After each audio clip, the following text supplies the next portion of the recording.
So in lesson 6.5, we're going to talk about markup. A store sells items for more than it pays for those items. So they buy items, they get them at a certain price, and then they mark them up so that they can make a profit on the items, so they can get their money back plus some, so that they don't go out of business. The amount of increase is called a markup. The percent of markup is a percent of increase. The selling price is the amount the customer pays for an item. So the markup is the percent increase, so it's 20% more than the original cost, or whatever they decide. The selling price then is what the customer actually pays. So there's two ways you can do this. You can find the amount of the markup first. So to do that, what we're going to do is we are going to take 42 and we are going to multiply that by 0.25 for 25%.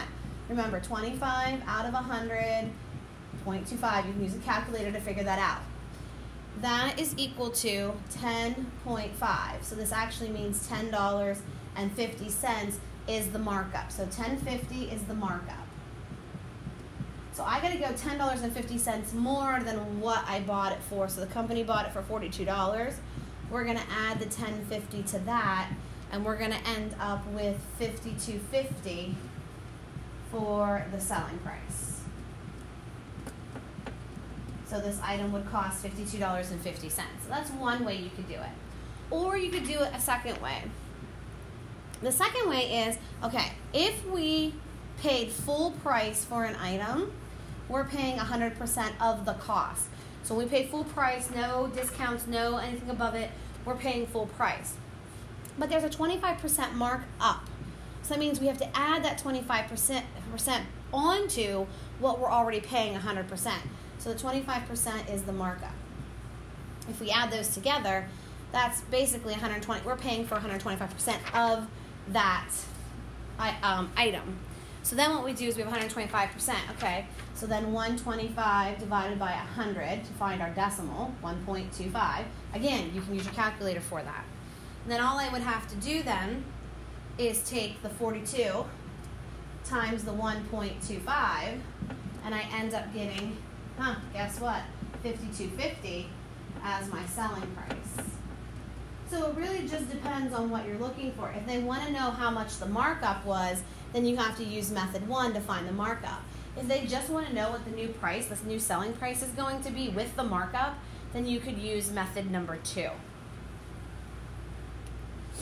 All right, so a discount is the amount by which the regular price is reduced. So, you go shopping, there's 20% off coupon, 15%, it's discounted. So that is the percent decrease. So when you get a discount, you're getting a percent decrease. We can figure this out in 2 ways as well. So we know that it's originally $59. It's on sale for 65% off the original price. So I want to find out how much the discount is. So how much am I saving? So I want to know the discount. So I would take the $59 and I would multiply it by, again, 65 over 100, divide that out on a calculator, 0.65. So I'm going to multiply that by 0.65. And what I find that to be is $38.35. Now, this is not the selling price. This is the discount. This is how much I get to save. This is how much I'm taking off of the original price.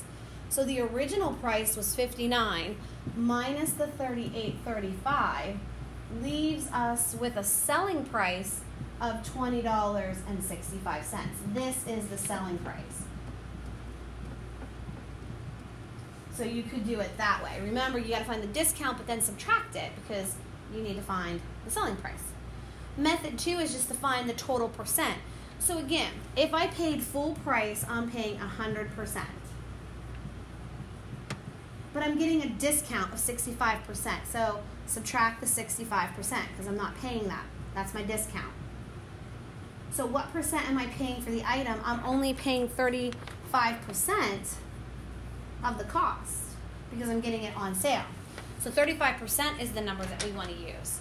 So now 35 divided by 100 to get my decimal is 0.35.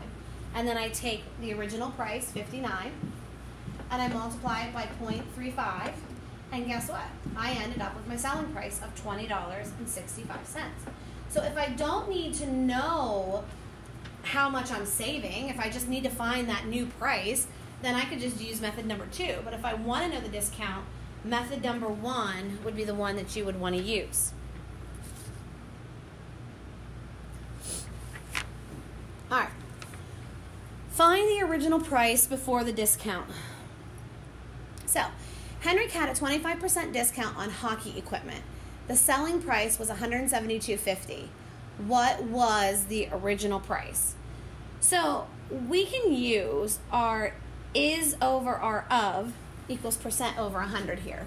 So, our is over of equals percent over 100. But there's just one thing we want to do. Henrik had a 25% discount.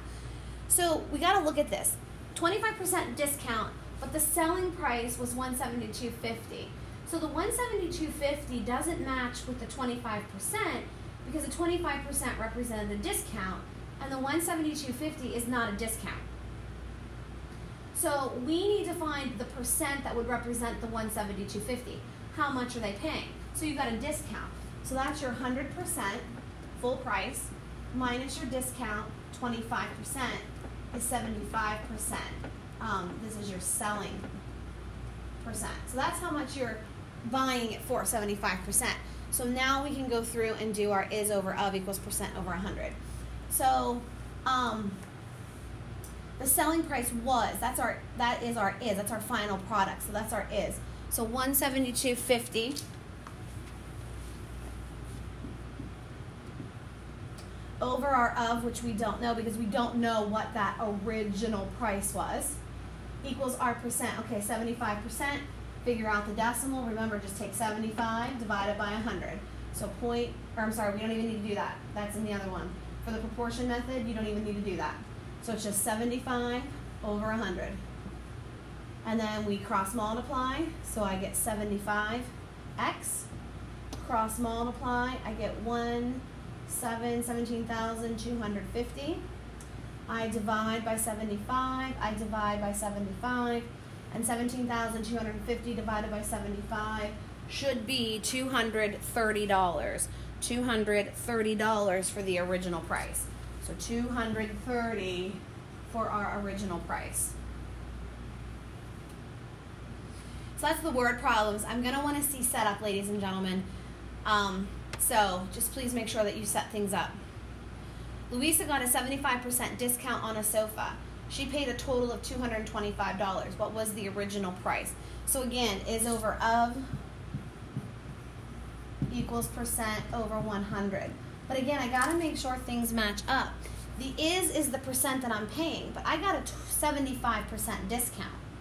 So that means 100% minus 75% is 25%. That's the leftover. That's what I paid because the discount can go away. So I'm subtracting the 75%, which leaves me with 25. So my is the 225. Actually, I'm going to write this over here a second so I have more room. So 225 over the original price, we don't know, equals our percent 25 over 100. We cross multiply, we get 25x. We cross multiply, we get 22,500. We divide both sides by 25, and we should get x equals $900 for the original price. But again, so the biggest mistake that's being made here would be people are using the 25% in the first problem or the 75% in the second one. You got to make sure that your numbers match. You can't just take the numbers that you have and just automatically substitute them in. You're looking for the original price. That is the part that you're paying, so you need to make sure that your percent represents that. All right, combining discounts and sales tax. Cody is buying a ring that had an original price of $295, but is advertised at 30% off. Sales tax of 8.25% is applied to the discounted price. How much will Cody pay for the ring?